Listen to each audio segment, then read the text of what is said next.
Hi everyone, Megan here. Today I'm doing something different from what I normally do, which is I have created a tag. It is the Anne of Green Gables book tag. Surprisingly, I was not able to find one, and I thought this is perfect for me to do. Anne of Green Gables is a book, a story, a series that I've been passionate about since I was like a toddler. Like, I don't ever remember hearing about Anne of Green Gables. I have a series here on YouTube called All Things Anne. I'll link that below if you want to check out some more of how I talk about the Anne series and LM Montgomery in general.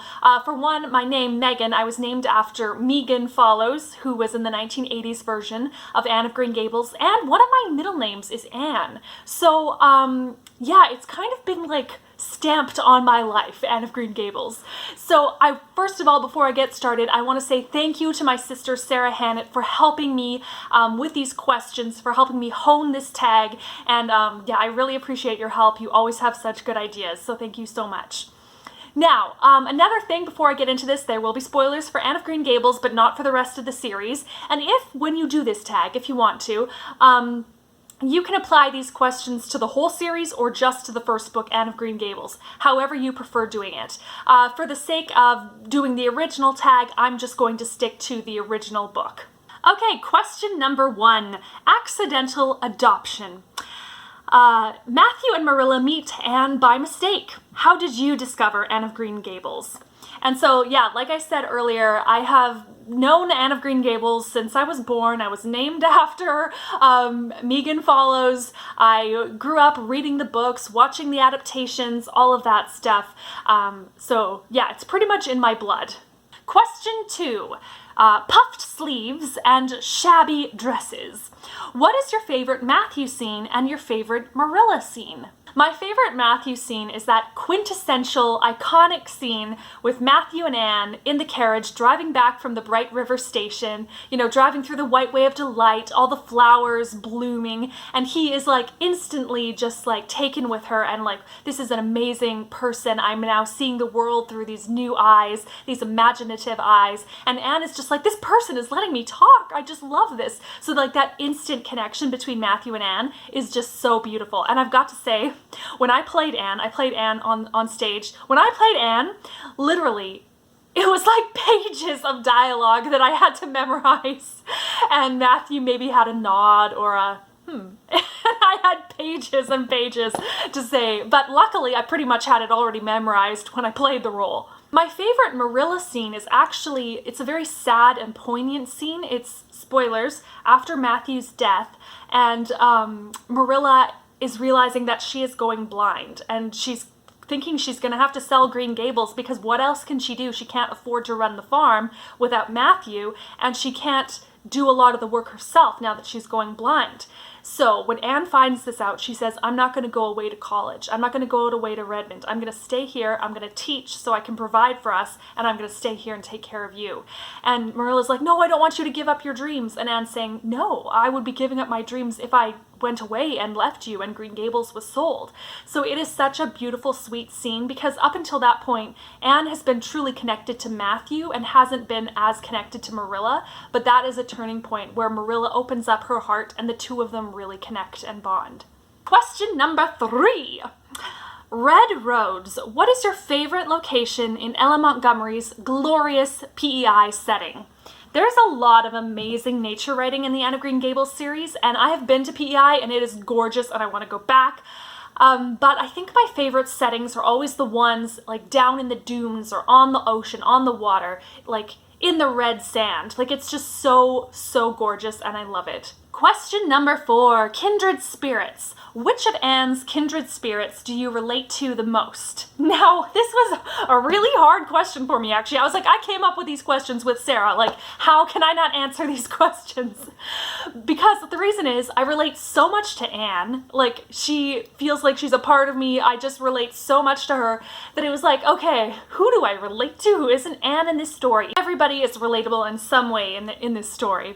But I realized the person that I relate to in a funny way is Diana's great aunt Josephine, who Anne and Diana accidentally jump onto in her bed because they don't realize she's in that bed, and they're like, we're gonna get to sleep in the spare room, so they jump on her and she's in the bed and she kind of freaks out. But I relate to her because Aunt Josephine is a kindred spirit, but sometimes she can come across as gruff and intimidating and even domineering. And believe it or not, you would not guess this from my YouTube channel, I don't think, but sometimes in real life, I can get focused on a task and on getting a job done, and I can come across as intense or intimidating, and I don't mean to, it just sometimes happens. And I have an interaction and I'm like, what just happened? They seemed really fragile and frightened. What happened? And it was because I was like really task focused and came across as intense. And I think Aunt Josephine does that too. Question number 5, broken slate. What brought out the strongest emotions in you? Now this could be any kind of emotion. It could be anger, like how Anne is feeling in the moment, or it could be something completely different. For me, the part in the book that brings out the strongest emotion in me is when Matthew dies. That part is so sad. I usually skip it when I read it, when I reread Anne of Green Gables. I mean, I've read the scene lots. I acted out the scene when I was in the play, but that part is just so sad and heartbreaking. But what I like about it is that it is a catalyst for growth for both Anne and Marilla. They do things, they become things, they see things that they would not have done, seen, become if that hadn't happened. Raspberry Cordial. This is question number 6. What surprised you the most? Now, this was another question that was very hard for me to answer because I don't remember watching or reading the story for the first time because I grew up on it since infancy. But I think what really does surprise me on rereadings is how cruel Mr. Phillips, the teacher, can be. He, at one point, he's told his class, you guys are late after lunch, you can't be late anymore, this can't happen again.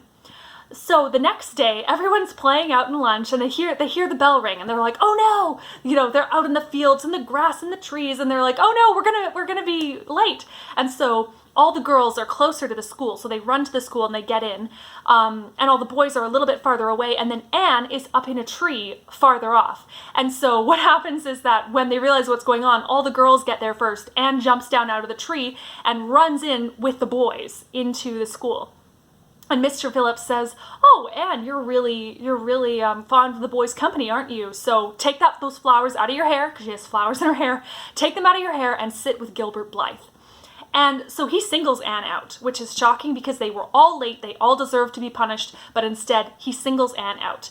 Not only that, but he does something which is particularly humiliating to Anne because she does not like Gilbert. Like, he's kind of flirty, and she does not like him at all. For obvious reasons. We know what happened. We know why she doesn't like him. And so when she has to sit next to him, back then that was also a very immodest thing to do. Girls sat separately from boys. There was an aisle between them. So it's like, this was a very inappropriate punishment in a way. Appropriate because, she likes to spend time with boys, we're going to put her with the boys. But inappropriate in that this was not done in that time. Question number 7, green hair. What did not turn out the way you wanted it to? Well, Matthew's death, obviously. Even with all that growth that Marilla and Anne go through, it's sad that Matthew has died. But it's also weird that Mr. Phillips and Prissy Andrews end up married, like he's one of her students. I mean, he probably was only a couple years older than her, but it's still weird, and I wish that she wasn't tied to that man for the rest of her life. Question number 8, carrots. Which is your favorite Anne and Gilbert scene? Well, I've gotta say, the slate breaking scene when he calls her carrots and she slams that slate over his head. That is an iconic scene. It's probably the most iconic scene from Anne of Green Gables. It is so great. I love it so much. And that scene was so fun to do when I played Anne. It actually was great because the slate I had was made of foam, but part of it was cut so that there was a jagged edge that was halfway cut into the foam. I think I've talked about this before, but I'll say it again. So that when I slammed it over Gilbert's head, I kind of finished breaking the slate, and it made this crack sound. So it actually sounded like I was breaking a real slate over his head. So that was pretty awesome. The whole audience would go, like, you just killed that actor.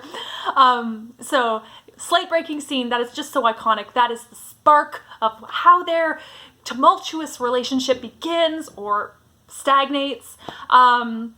And then I've got to say the Lily Maid scene, that is such a good scene. When Anne is like, she's in her element, she's floating down the river, she's pretending to be Elaine the Lily Maid, and then, oh no, she's sinking into the water. And of course, the one person who is there to rescue her is Gilbert. And she has to swallow that humble pie and be okay with talking with him, even though she's just like, just let me get out of here.